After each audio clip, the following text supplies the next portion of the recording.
Hey, this is SC2, and for today's video, I wanted to do a counter argument about soO as the greatest GSL player of all time.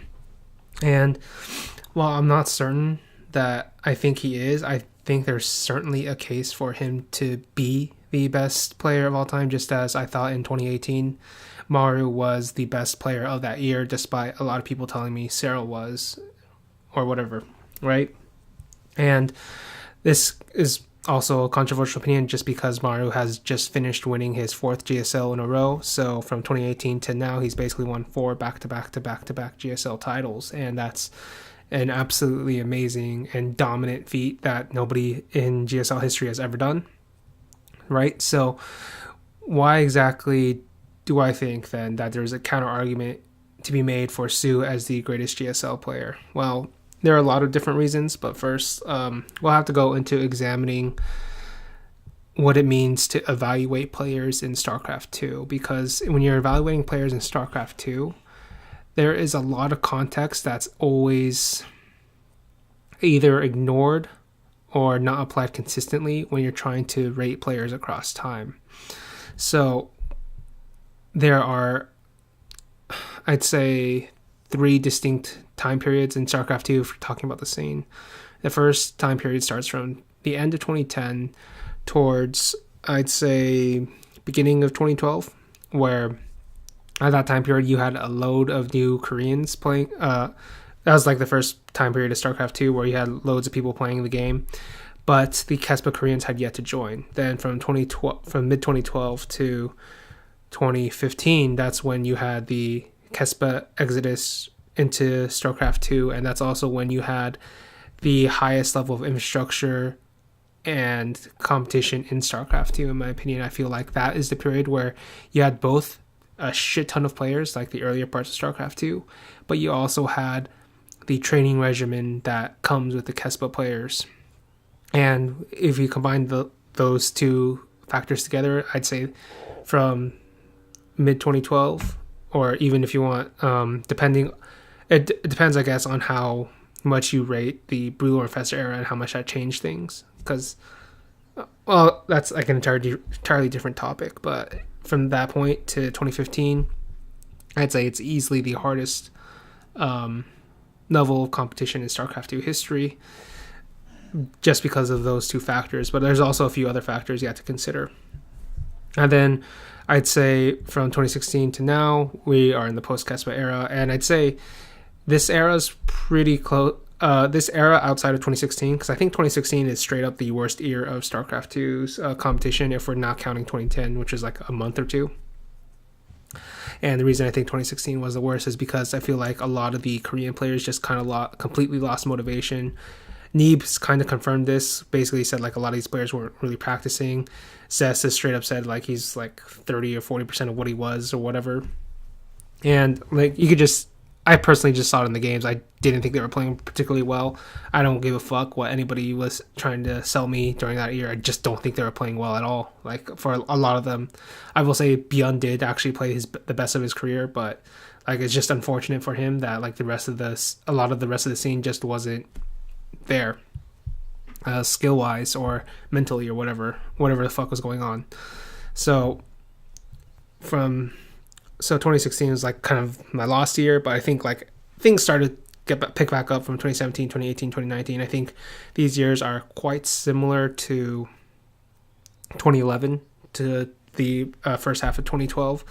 The difference though is the refinement and the amount of players, because I feel like if you're trying to talk about the GSL history and GSL competition, you have to face the facts that there is no Code A anymore, and that's an important thing to consider. Basically, that's generally saying the player pool depth is much lower now than it was back then, and so you have to take into consideration that, therefore, like around the 32 now, around the 16 now, potentially around the 8 now, that means less relative to what it meant back then.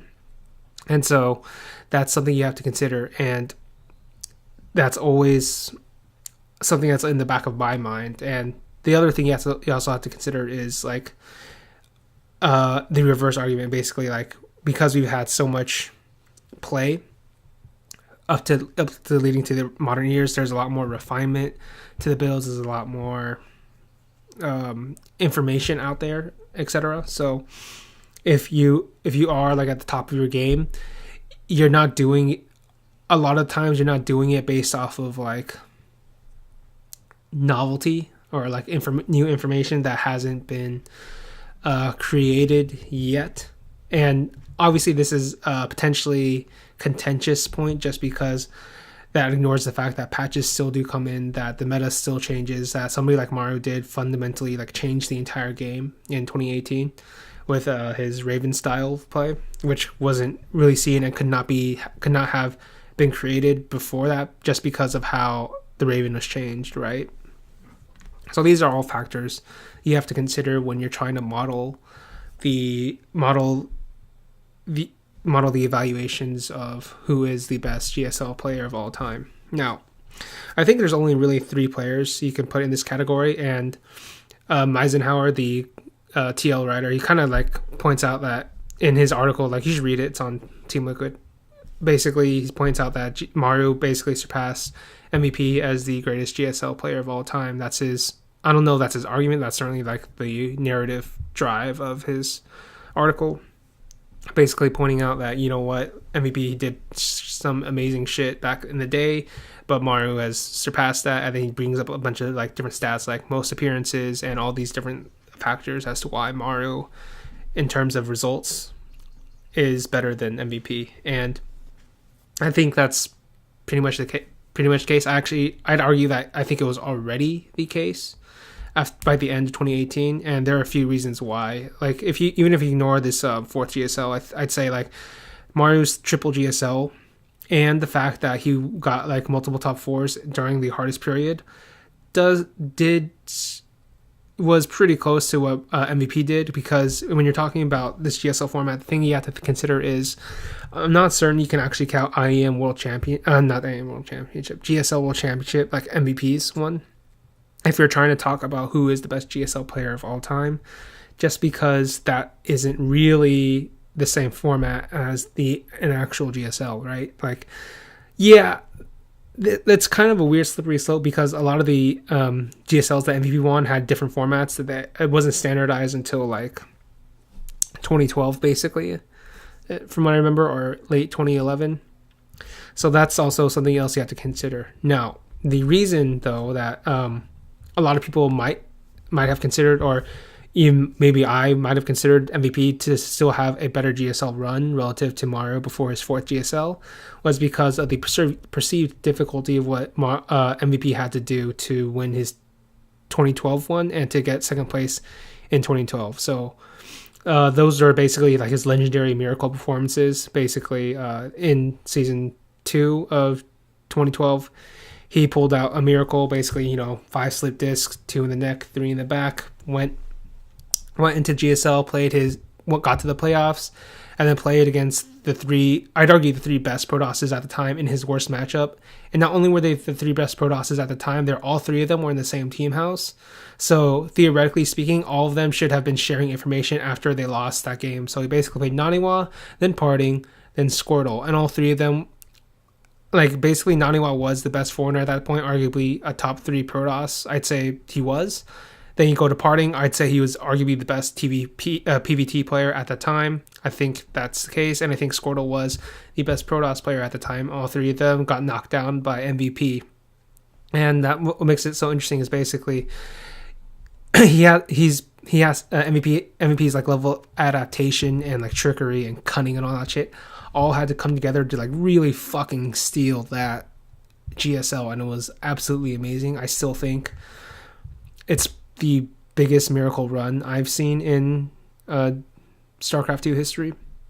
And then the other one you have to consider, and the other reason like a lot of people give MVP a lot of credit, even though he made second, was basically he played Life in Broodlord Infestor era, which is like, oh, you're playing against the greatest prodigy of all time in StarCraft 2, and he's equipped with the most imbalanced meta of all time. Congratulations. Like, what? Like, that's... And then he also took fucking Life to like 7 games. Like, that's absolutely insane in the context of the imbalances in the meta and stuff. But even outside of that, like... like we'll just move past MVP for now. I don't like, if you really want, you could make that your criteria is like you, because of those particular things of how difficult those individual runs are. Maybe you can still make an argument, but I don't necessarily think he's actually in the running, just because like I said earlier, I think 2011 to mid 2012 was pretty similar to 2017, 2018, 2019, and that's where Maru's gotten most of his GSL runs. And then you also have like the Maru top 4 runs like interspersed between the hardest periods of 2013, 2014, 2015, right? So now we're going to talk about soO. And soO is a complicated subject because he's a player that is going to force you to question what exactly it is you value in a StarCraft 2 player, or what it is you think it means to be great. Because soO basically played soO's basically played in the same period as Maru. Like, even though Maru played longer, but like what I mean is like Maru's like relevant results. They played in the same time period. So both of them played in the hardest era during the Kespa era, and then they played post Kespa era. And soO's accomplishments post Kespa era aren't like a joke. Basically two finals and a top 4 in GSL. Pretty good. Not nearly as good as Maru, right? But conversely, soO's GSL results in the Kespa era are by far the best anybody has ever achieved. Like, I know you can point out to somebody like Innovation, who I think won like I think he won like 2 of them. If I'm not mistaken, I'll check real quick. But basically, Innovation lost to Sulky. And then I think he beat soO twice. I think that's how it went down. That's how my memory recalls it. Or did he beat soO twice? He might have beat somebody else twice. No, it was like it was Innovation Sulky, Innovation soO, Innovation Beal. Okay, yeah, because the reason I forgot about Beal is because he's also like a Kong. So it kind of just melted into my brain. All right, so here's the thing about Innovation, and it's worth bringing up here. The reason Innovation isn't in this discussion is because he doesn't have a sustained peak of dominance that either MVP, Maru, or soO have had. What I mean by that is, like, yeah, it's amazing to get all those results, but if you want to be considered the greatest, you have to have a determinate period of time in which you are clearly like the most dominant player in the GSL circuit, right? And obviously Maru had that with 4 back-to-backs, and soO also had that with 4 back-to-back finals. And here's the thing you have to think about. Like I said, the competition is far more fierce during soO's period, and that's the kind of crux of the argument between soO and Maru. It's like, basically their results are kind of reversed. Like, Maru has way more, Maru's dominant period comes post Kespa era, and then he has like a few top 4s in the Kespa era. In reverse to that, soO has his 4 finals in his Kespa era, but he has 2 finals and a top 4 in the post Kespa era, right? And so you have to think, and the differential here is literally how much do you weigh the external factors of the fact that soO was inarguably playing in the hardest competitive period when he got the 2 of those 4 finals back to back to back to back. And that is something that is hard to measure, but I think if you consider the amount of players that were playing, I think it was like literally 4 to 5 times more compared to now, if we're talking about like relevant top players. Like, because I remember counting it, basically there was like 32 in Code S, and then in Code A there was like 70, and then at the maximum period it was like fucking ridiculous. It was like 150 or something. It was like something ridiculous like that during this time period that soO was playing in. And not only that, but like basically soO was playing in the period where there was far more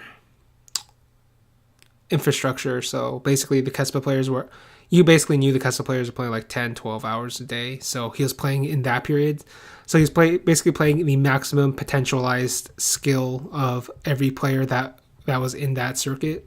And that's basically something that Ryung has kind of talked about, or I think maybe Alive did. I'm not exactly certain, but basically he's like, well now, or maybe it was Gumiho, but basically like one of the old ESL Terrans like that's still around basically said, well now we're all on even footing, so we'll see who's actually better or whatever, or something like that. But basically, we're talking about that particular period. I think winning in that period is much harder than it is winning in this period. But here's the thing: soO technically never won. He only got 4 finals, whereas Maru did win. And so that is certainly a point in Maru's favor, is the fact that he didn't choke in finals the way soO has. And it's kind of an interesting dilemma because basically you're forcing yourself, you have to force yourself to ask, is winning really the most important factor to everything? Because if it is, then I think you do have to favor Maru. But if you're like, well, soO played legitimately in the harder era, and he played against harder players too. And what I mean by that is like, I feel like the 2013 version of Deer was harder than this version of Deer we have now. Zest is way better back then than he was now. Innovation is actually pretty similar, all things considered. I actually think Classic back then is harder than Classic now. And not only that, but he also had to play like Maru back then. He had to play... actually, I think this is probably the biggest one. He had to play Life. Because Life doesn't exist anymore in the StarCraft 2 circuit. soO did play Life. And soO took him to 7 games, and soO beat Life in the semifinals of one of his GSL runs. So... I think that's another factor you have to consider, is basically like soO was playing in the hardest era, and that's the argument you have to make for soO, and that's why I think he probably is still. At least, yeah, I think he probably might be in my personal view, he probably is the best GSL player we've ever seen, just because of what he had to do in that era, how much adaptability people had back then, the level of skill and the amount of players and depth and all that. I think all that still outweighs the victories that Maru has had thus far, but just barely. So there you go. See you guys later.